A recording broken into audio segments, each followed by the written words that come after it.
انسان اللہ کا غلام ہے اور اللہ رب العزت کو اس کی غلامی بندگی پسند ہے۔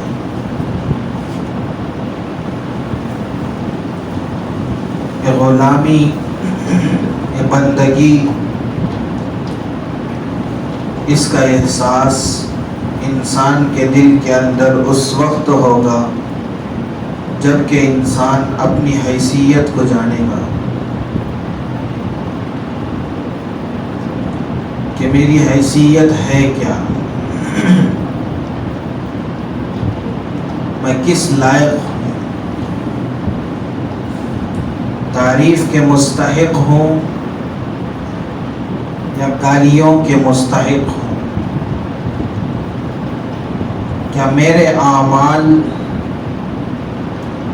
چہرہ اٹھا کر چلنے کے لائق ہے یا چہرہ جھکا کر آنکھیں چھپا کر چلنے کے قابل ہے؟ کیا میں اللہ کی غلامی کے طور پر زندگی بسر کر رہا ہوں یا اپنی مرضی کے مطابق شاہانہ زندگی گزارنا چاہتا ہوں؟ انسان اپنی حیثیت سمجھیں۔ ہم جس دربار میں یہاں پر آئے ہوئے ہیں یہ دربار معمولی نہیں ہے، یہ جگہ معمولی نہیں ہے۔ بڑے سا بڑا بادشاہ بھی آئے، جہاں جگہ ملے وہاں بیٹھے گا۔ سب سے گرا ہوا فقیر آئے، جہاں جگہ ملے وہاں پر بیٹھے گا، اس لیے کہ رب کی نگاہ میں بادشاہ بھی غلام ہے، فقیر بھی غلام ہے۔ اللہ کی نظر میں اونچے مقام والا وہی ہوگا جو اعمال کو سجائے گا، اپنی زندگی سجائے گا اللہ کی اطاعت میں، اپنی زندگی کھپائے گا اللہ کی اطاعت میں، ہر حال میں۔ یہ بس ایسے نہیں کہ چند منٹ چند دن، بلکہ ہمارا وعدہ تو رب سے یہ تھا کہ اے اللہ ہم تیری ہی مانیں گے ہر حال میں، چاہے آپ تنگی میں رکھیں، چاہے آپ خوشی میں رکھیں، چاہے آپ مال دے کر رکھیں، چاہے آپ فقیری میں رکھیں، چاہے آپ خوشی میں رکھیں، چاہے میری زندگی جوانی میں ہو، چاہے میری زندگی بڑھاپے کی حالت میں ہو، ہر حال میں آپ ہی کی مانیں گے۔ یہ وعدہ ہم نے کیا تھا رب سے، لیکن اب جب زندگی ہم گزار رہے تو یہ وعدہ ہم بھول گئے،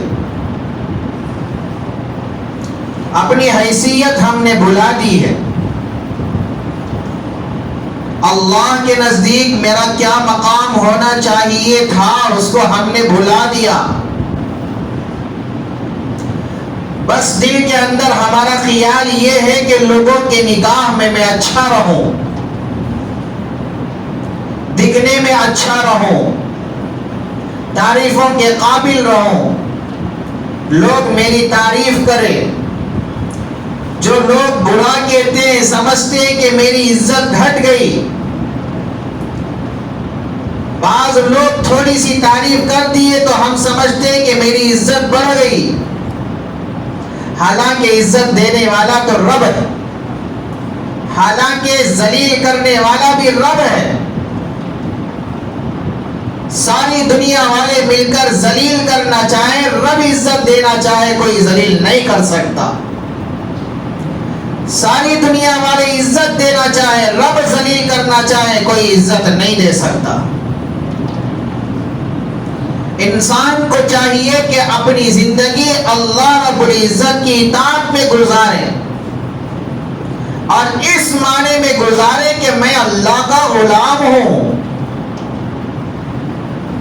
اللہ کا غلام ہوں، زندگی غلامی کی طرح مجھے گزارنی ہے،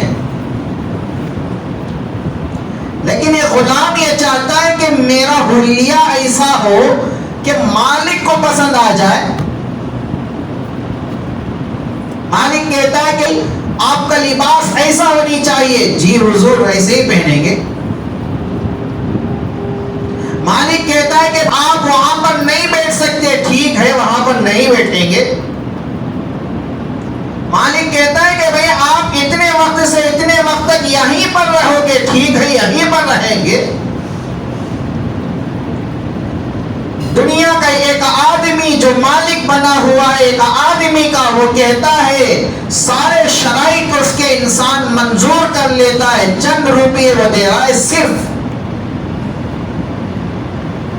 لیکن رب ذوالجلال نے ہماری زندگی اس معنی میں رکھی ہے کہ آپ گزارے اس انداز میں کہ میں خوش ہو جاؤں،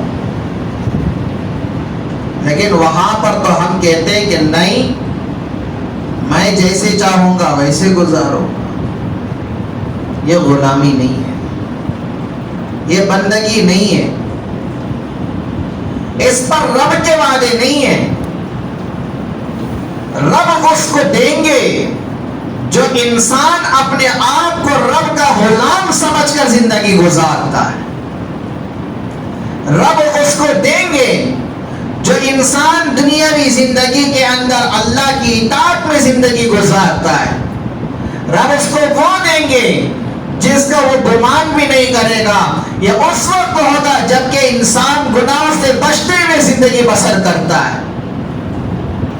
آج ہمارے لہجے میں تبدیلی ہے، سختی ہے، ہمارے مزاج میں سختی ہے، لوگوں کے ساتھ ہمارا تعلق بگڑا ہوا ہے، لوگوں کے ساتھ ہمارا مزاج بدلا ہوا ہے، لیکن ہم یہ دیکھتے ہیں کہ بھائی میری طرف دیکھو، آپ چہرہ تھوڑا سا میری طرف دیکھو،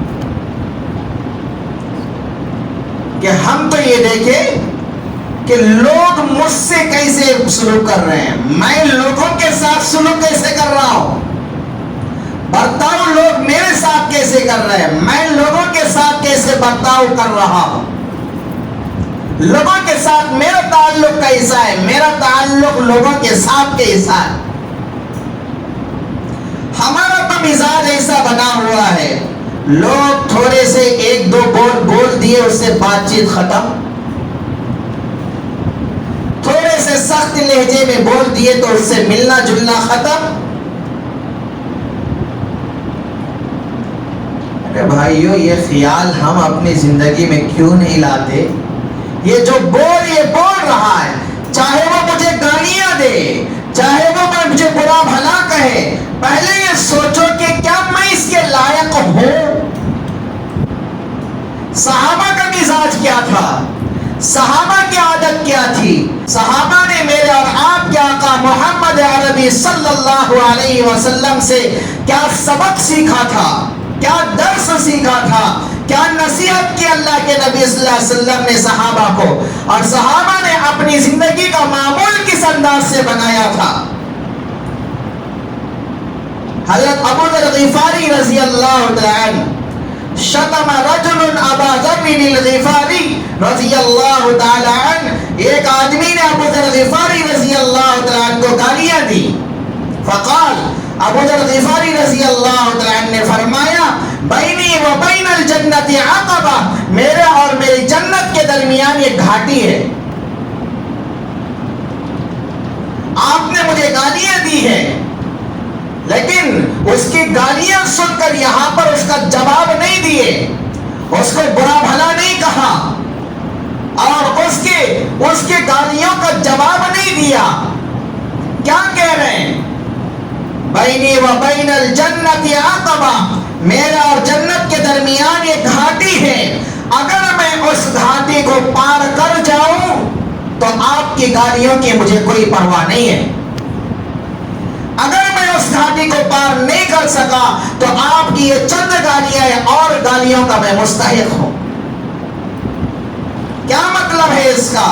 ابو ذر غفاری رضی اللہ عنہ فرمانے لگے کہ دیکھو، تم جاتی ہے، لیکن مجھے فکر گالیوں کی نہیں ہے، مجھے فکر اپنی آخرت کی ہے، مجھے فکر اپنے اصل مقصود کی ہے، مجھے فکر اپنے ٹارگٹ کی ہے، جو اصل مقصد ہے وہاں کی مجھے فکر ہے۔ ابو ذر غفاری رضی اللہ عنہ کہنے لگے میرے اور جنت کے درمیان ایک گھاٹی ہے، قبر کی گھاٹی، اگر قبر کی زندگی میری عذاب سے بچ کر اور وہاں کی سختیوں سے بچ کر، وہاں کی وحشت سے بچ کر، وہاں کی تکلیفوں سے بچ کر آگے نکل گئی، سکون کی زندگی خبر کی میری رہی، تو آپ کی گالیوں کی مجھے کوئی پرواہ نہیں ہے، اس سے میری زندگی پر کوئی فرق پڑنے والا نہیں۔ لیکن کہنے لگے اگر میں اس گھاٹی کو پار نہیں کر سکا، وہیں پر اگر میں پھنس گیا، عذاب وہاں پر شروع ہو گیا، سختیوں میں پھنس گیا، حالات میں پھنس گیا، وہاں کی جو آفتیں اور پریشانیاں مصائب ہیں اس کے اندر اگر میں پھنس گیا، آپ چند گالیاں دیے ہو اور گالیاں مجھے دو، اس لیے کہ میں نے اپنی زندگی ایسی نہیں بنائی جیسے مجھے بنانی چاہیے تھی۔ لوگ گالیاں دے رہے ہیں، لیکن صحابہ کا معمول یہ ہے گالیوں کا جواب نہیں، بلکہ اپنے متعلق سوچ رہے ہیں کہ میں کس لائق ہوں، اس کی گالیوں کے لائق ہوں، یا میں نے ایسی زندگی گزار دی ہے کہ جو چہرہ نبی کو اور اللہ کو دکھانے کے لائق ہو۔ صحابہ کو یہ فکر ہوا کرتی تھی، اور آج ہماری فکر ہو آپ گالیاں دیں یا ایک بات بول دیے ہاں تو کیسے کہے گا، ہمارے اندر برداشت کا مادہ نہیں، سنبھالنے کا مادہ نہیں، چاہے اپنے بچے برا بھلا کہہ دے تعلق ہم چھوڑ دیں گے، چاہے ماں باپ برا بھلا کہے تعلق چھوڑ دیں گے، دوست احباب برا بھلا کہے تعلق چھوڑ دیں گے، عزیز و اقارب برا بھلا کہے تعلق چھوڑ دیں گے۔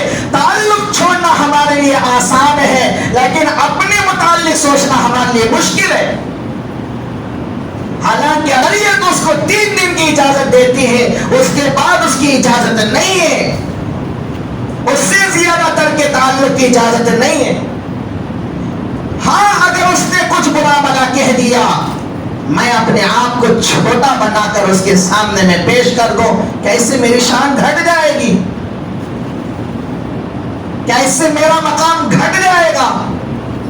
کیا اس سے میرا رتبہ گھٹ جائے گا؟ حالانکہ دین یہ سکھاتا ہے ترک تعلق، جو آدمی دونوں کے درمیان تعلق ٹوٹا تھا، دونوں نے بات چیت بند کی تھی، جو آدمی سب سے پہلے بات کرنے کے لیے پہل کرے گا، شریعت ہمیں یہ سکھاتی ہے کہ اس کے گناہ اللہ معاف فرما دیں گے۔ یہاں پر سمجھنی یہ ہے کہ ہماری شان نہیں گھٹی، اللہ کی نگاہ میں ہماری شان بڑی ہے، ہمارا مرتبہ یہاں پر نہیں گھٹا، اللہ کی یہاں ہمارا مرتبہ اور بڑھا ہے۔ یہاں پر چاہے لوگوں کی نگاہ میں گر جاؤں، لیکن اللہ کی نگاہ میں بلند ہوں۔ یہاں پر لوگ چاہے کچھ کہیں، لیکن اللہ مجھ سے محبت کرنے لگے ہیں۔ لیکن یہاں پر سوچنے والی بات ایک اور یہ ہے کہ جس طرح لوگوں کی برائیاں ہمارے سامنے آتی ہیں، لوگ برا بھلا کہتے ہیں، گالیاں دیں یا برا بھلا کہیں یا کچھ بھی کہیں، لیکن ہمارا مزاج ایسا بنانی ہے کہ ہماری فکر آخرت کی طرف ہو۔ وہ برا بھلا کہاں ہے؟ اس کے برا بھلا کہنے سے ہمیں گناہ ملنے والے نہیں ہیں، اس کے برا بھلا کہنے سے ہماری زندگی کے اندر آفتیں اور پریشانیاں آنے والے نہیں ہیں، اس سے بڑے پریشانیاں آخرت کی ہیں۔ لیکن میرے بھائیوں یاد رکھے کہ اس نے ہمیں برا بھلا کہا، اس نے ہمیں گالیاں دی، اس نے ہمیں تکلیف پہنچائی ہے، ہم نے برداشت کیا تو اللہ تعالی ہمیں ثواب عطا فرمائے۔